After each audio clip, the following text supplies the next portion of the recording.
Be honest with me. When a notification pops up on your phone, do you actually decide whether to open it?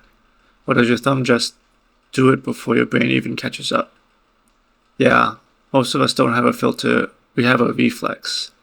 In last episode, we landed on this idea that it's all about being intentional.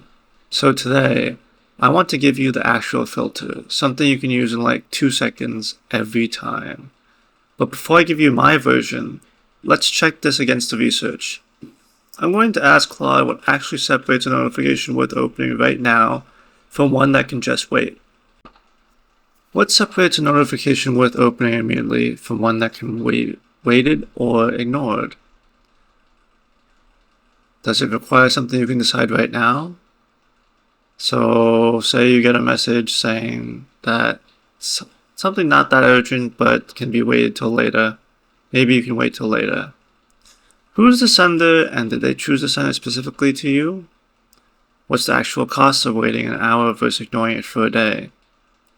Was the notification designed to create urgency, or does it contain urgency?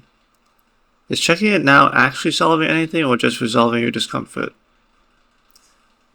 The interrupt-worthy, time-bound versus human-initiated real consequences for a delay. This is the batch later informational, no decision needed yet, versus the ignore mute at the source, reoccurring engineered urgency, no real stakes either way. So, a few things jump out here. Whose it's from matters way more than what it says. And it's a lot about the urgent language. Is it manufactured?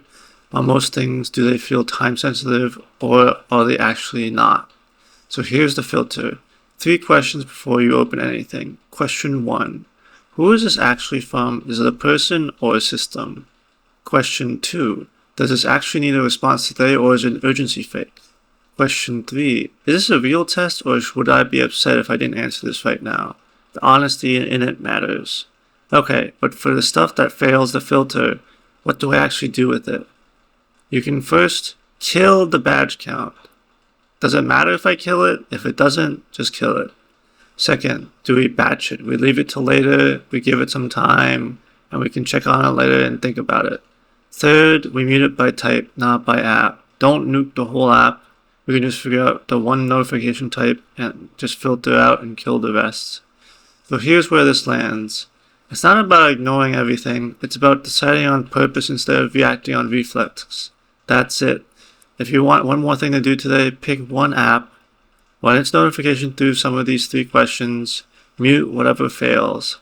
Next time, we're going to go somewhere kind of wild where your brain checks your phone even when it hasn't buzzed. Yeah, that's a real thing, and we're going to get into it. Drop a comment out of these 3 questions, which one actually surprised you? Question 1. Who is this from? Question 2, does it need a response today? And question 3, is it a real test? And would someone be actually upset if I didn't reply?